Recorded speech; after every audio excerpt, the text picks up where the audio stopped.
Dowse, we've got 2 days to go until we kick off the season against Bath. How are things around the club leading up to the game? Brilliant. Players-wise, very good.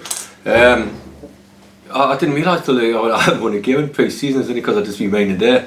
But that's apparently it's been on the forums and all that, but got some concerns. But I don't read the forums. Pressure, I think something you should put in players, not human beings. Pressure, so I don't feel pressure. But I haven't really, when I look back at it, no, we haven't won in pre-season yet, so I haven't covered that one yet. But fantastic, it's good. It's been good to see. If you look at it and you flip it round, I could have won a few games I wanted to do. To be honest, I could have held out against Dowson and not put the second team on. I could have done the same against the team down the road on Friday night.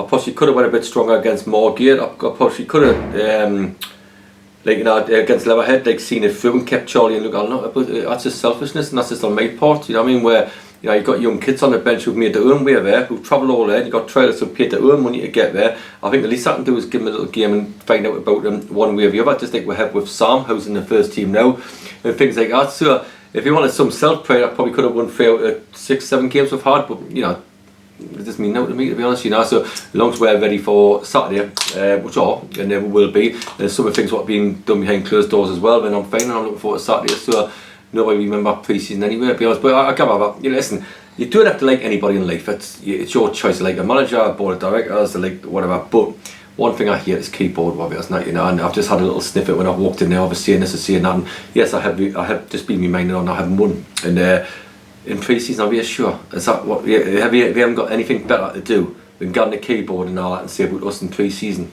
How about how we finish second top, and how about a challenger losing 5 of best players and a challenger working into Saturday's game, which we're in a great frame of mind about inside the camp. So that's where I'm coming from. So I'm delighted with how pre-seasons went players-wise. I think we've got everybody minutes in the bank to be fit for Saturday. I do think we'll get one more in by then, and it's somebody I've been after a long time. Last season as well. He's got a little quad strain, so I've got to watch him train with his parent club because he's full time. If he is, he'll start on Saturday, a defender, and I've been after him a hell of a long time, and I believe he'll strengthen in that department. Absolutely fine. We'll crack on. If I get this one more, and I'll be very happy. If I don't, it'll be Monday. Simple as that. So if it's got to be Monday, it's got to be Monday. But we're looking in the right direction. We didn't speak after the Leatherhead friendly, so just how did you think that went? Was there any performance of the young players that impressed you in that game? Ollie Box a million miles, and young George keeps digging in, but Ollie was the best player who's just got himself in the first team squad, to be honest, after that performance, It was good. The game was there for Luke Allen. Luke Allen and Charlie's been away on holiday, or get these wedding things, and my brother's aunties thing, his weddings and all that, and Charlie all has to go away. So Charlie got off a plane on the Friday and had to play for us on the Saturday because I wanted to keep Harvey back and things like that, and so the game was for them. Everybody else trained at the ground here with Jolly and on McClary, and we've done set players corners and Jim's down. I just took a side there for their benefit, but again it's blinking, it's 1-1, and Luke Allen was excellent on the night. He's making runs, and possibly if I'd have kept the same side on, we could have won the game maybe, but no, I wanted to make sure Luke Allen was ready to start on Saturday, to be honest, so could be involved Saturday. I wanted Charlie to do the same, so I took him off 10 minutes ago. Charlie come off 60, Luke Allen I took off, who was the best player on the pitch.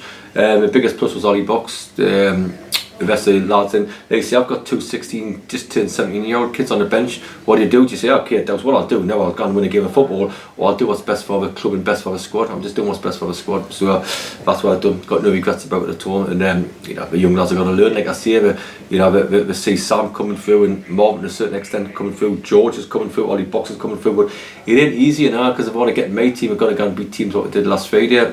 It's a two-way thing where we get a lot of leeway with me with young lads because I believe in them. I believe in young lads putting them in, but they've got to be good enough, and some are showing they are, and some are showing they haven't, not ready yet. So that's where we are. But the main game, it was 3-1 to them, 3 worldly goals it was, but the thing all I was bothered with in the game was getting 65 minutes out of Charlie and 88 minutes out of Luke Allen. Once Luke Allen went off the pitch, he scored there 2 goals because, like you say, he was the best player on the pitch.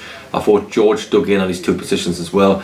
It wasn't as the rest of my young kids having a go and whatever, in there, or trailers, or it wasn't really much night, with trailers you have a look at them, with young lads you have a look at them. But again, like you say, possibly if I'd have kept the same team on against Phoenix, and I'd have kept the same team on against Dowson, I possibly could have won 6 games. Anybody wouldn't saying, I'll tell you what's not bad, those people just talk, let them go on forums and talk. It's me petty yet, but I can't do anything about it, and I respect that people have got to talk, but I go into bars after every game, and I go and phone people up, and even when I've been told not to, I go upstairs in the bar, come downstairs in the bar. So why does it need somebody to phone and tell them not to? And some of these people on the committee, by the way, some of these people on committees, and they still do the same thing. Absolutely nuts, man. Crackers, twisted thinking. So throughout pre-season we've seen different systems and a lot of different players. How set are you on sort of the system going in Saturday and the 11, or are you still making your mind up? Oh no, I knew 11 weeks ago. You just got to play a game, don't you? And pretend on systems and pretend on a couple of things. And what we've been doing away from it is completely what we're doing. It's like Jerry, a good manager, him down at Bath, good lad, good manager. And then we were playing a 3-5-2, and maybe against Gloucester changed to the 4-5-1, and we think we know a little bit about them. You'll think they know a little bit about, but they don't need to make change again to 5. Because all managers think they're tactically good, don't they? So I'll be thinking the same. Do we go 4-4-2, 3-5-2? Depends on who's fitting. Depends if I get this defender in, which I've touched with I bloody can't, because it's been like a year and a half I've been after them. So it's one of them where we all try to outthink each other and all that, that's all the main games really. Jerry will have his side settled, I'll know in my own head what my strongest 11 is, and one thing is Harvey Bradley's in that, whatever it is, so he's fit and ready to go now, and I think we've had a money bid in for him by a poor club, if you like, but he's not good, and we've turned it down, or club's turned it down, so he's not good, so we'd like to get him finals as well, so that's why I didn't play him on Saturday. And Lewis Manor as well, who had a little bit of a knock, but flying and train on Tuesday night by all accounts. Harvey was flying, Gracie was flying on Tuesday night, Luke Curson was flying on Tuesday night, so the lads I wanted to be flying were. I just took the game against Leatherhead. In terms of the captaincy going into the season, obviously we've still not named one. Are you looking to name one soon, or is it going to be a sort of... I'll probably just wait on Saturday and let them crack on, but that was a big thing with Tom leaving. And honestly, I thought I had Tommy, and I thought I maybe change his mind, and I was every single day trying to change his mind. And at one stage he's come to Newcastle, so I booked his room in Newcastle to come to Gateshead game, and he pulled out the day before, and that's when I thought I can't do it anymore, because then he gave me come obsessed by trying to keep him, because I thought he was a brilliant captain, a brilliant leader. But then I've got to move on, and he's got to move on as well, and wish him well. And we've got he's got testimonials to get, and he's been a great servant to the club. But I've moved on now, and hopefully a player coming in tomorrow or Monday is the one I wanted to move on with, to be honest. So it's one of them where we miss him. So the captaincy, our level of I think about it at night, but deep down you know who it's going to be, but you don't want to give too much away to players and all that, because we should have more in the captaincy out there. Like, to be fair, the best. The captain Tom Bonner's great at it, but the leader of men's Charlie Shevden, he's the best leader of men because he says what he thinks and people respect him doing it. But he's got to get in the team and stay in the team, where Tom Bonner was guaranteed to play when he was fit, basically. So it's little things like that. Do I go with somebody, for Saturday, but knowing that deep down I've got to get somebody who's going to play in most games, and that's a little tricky thing as well. So hopefully, I can decide more of that at night. But deep in your mind, and I know what my first team, and the players will probably know what it is as well, to be honest. But we'll just keep it indoors. Well, we don't have to do anything till Saturday. We don't have to win a game on Saturday, to be honest. So I'm really looking forward. I can't wait, to be honest. I've been really excited all day. I'm delighted to be here today, ready for tonight. And Christian, instead of flying on Tuesday night, the lads in a good mood and a good whatever. Of course, I was shouting me odds on Saturday after the game.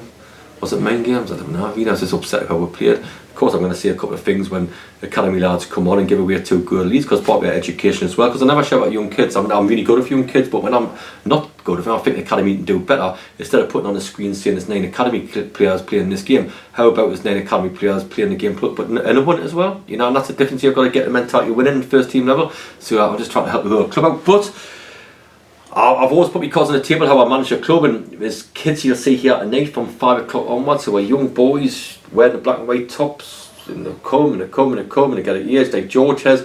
So when I get a couple of kids like on the bench against Leatherhead, of course I'm going to put them on and let them live a dream, if you like, and keep a little carrot there for them as well, rather than thinking, well done Dowse, you just beat Leatherhead or you beat whoever.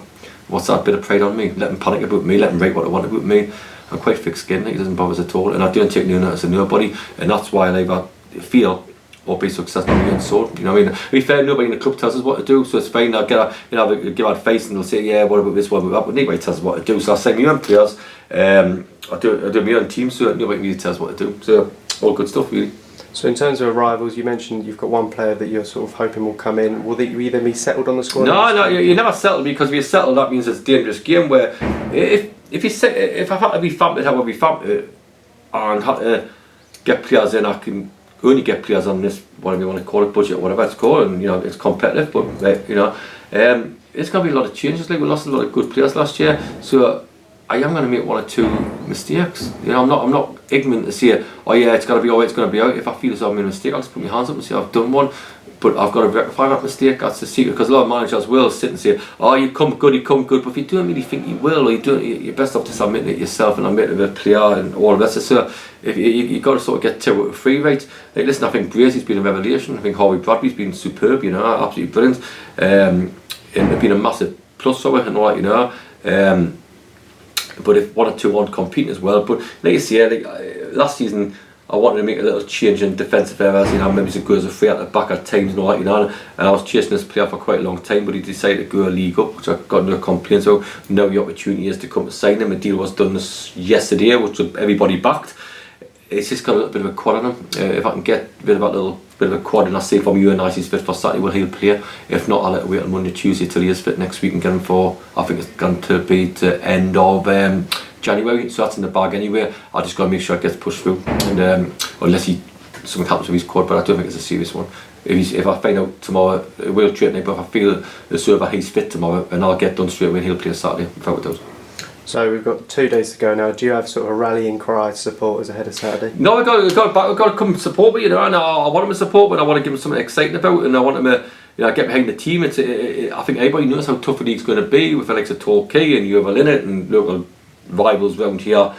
Maybe he's clashing the cash a bit and us against everybody else mentality, and that's what I've employed me for, to try to do it from a whole club. I am trying. I've had a year trying to get the boys club and the youth involved and the girls involved and the men involved and the women's teams and things like that. I can really try, and that's why I played the kids and probably haven't won as many games in pre-season.